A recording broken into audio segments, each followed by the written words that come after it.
శరీరానుసారంగా అంటే ఏమిటి? కొంచెం వివరంగా చెప్పగలరు? శరీరానుసారం జీవించడం పాపమా? ఎలా వివరించగలరు? What is living according to flesh? Can you explain? Is it sin? Can you explain me? Yeah. See, we are having self-will. మనకి స్వచిత్తం అనేది ఉంది. That is also called as flesh. అది దాన్ని శరీరం అంటాం. Our flesh always leads us to sin. మన మాంసయుక్తమైన దేహం ఏం చేస్తుందంటే ఎప్పుడు పాపం చేసేటట్లు అవుతుంది. Our spirit always wants to please God. మన ఆత్మ ఎప్పుడు దేవుని సంతోషపెట్టాలనుకుంటుంది. Somebody said in our heart there are two dogs. కొంతమంది చెప్పారు మన హృదయంలో రెండు కుక్కలు ఉంటాయి. One is white dog, ఒకటేమో తెల్లది, another one is black dog. ఒకటేమో నల్లది. Both are fighting. రెండు పోట్లాడుకుంటూ ఉంటాయి. Galatians chapter 5. గలతీ 5. Spirit against flesh, flesh against spirit. ఆత్మకి విరోధంగా శరీరం, శరీరానికి విరోధంగా ఆత్మ. Who is going to win? ఎవరు గెలుస్తారు? White dog or black dog? తెల్ల కుక్క, నల్ల కుక్క. Whichever dog you are feeding, that is going to win. దేనికి బాగా ఆహారం పెడితే అదే గెలుస్తుంది. You read the word of God.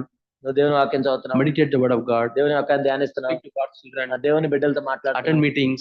Meetings కి వస్తున్నావు. You are feeding the white dog. నువ్వు తెల్ల కుక్కను పోషిస్తున్నావు. Or you are going to cinema.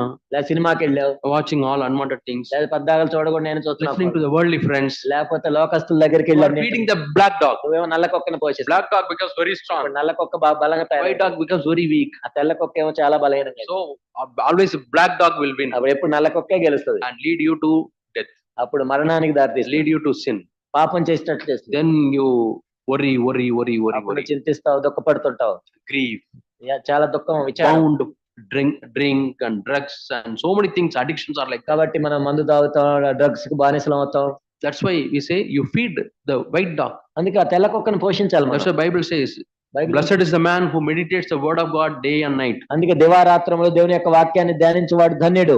Yeah, store God's word. దేవుని యొక్క వాక్యాన్ని దాచిపెట్టుకో. Yeah, I was really amazed to see how Brother Shiv Reddy sends so many messages to people. నేను విన్నప్పుడు నేను ఎంత ఆశ్చర్యం, శివరెడ్డి గారు కొన్ని వేల మందికి ఆయన పంపిస్తా ఉన్నాడు మెసేజ్లు. To 500 groups he sends messages. వందల గ్రూపులకు పంపిస్తా ఉన్నాడు. Devotions, daily devotion, some of the saints messages. ఆ పరిశుద్ధుల వర్తమానాలు. It's a big work.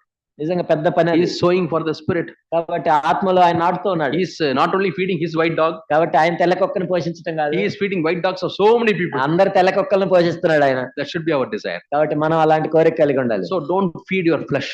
కాబట్టి మీ శరీరాన్నే పోషించొద్దు. Your flesh wants to see something. మీ శరీరం ఏం చూడాలనుకుంటే Wantedly put the mobile there. లేదు, అక్కడ ఫోన్ తీసి అక్కడ పెట్టండి. You are not feeding the black dog. అప్పుడు నీ నల్ల కుక్కను But పోషించు. when you do like this and all, కానీ నువ్వు ఇలా చేస్తున్నప్పుడు seeing dirty things, చెడ్డవి చూస్తున్నావు, seeing సీరియల్స్ చూడటం, and so many bad things you are reading, లేదా పనికిరాని అని చదవటం, you are feeding the black ఆ dog. నల్ల కుక్కను పోషిస్తూ ఉన్నాం. Don't do that. ఆ విధంగా చేయొద్దు. Morning we discussed garbage in, garbage out. ఉదయకాలంలో చెత్త వేస్తే చెత్తే వస్తుంది What బయటికి. you put in your mind, it will react. నీ మనసులో ఏదేస్తే అదే వస్తుంది.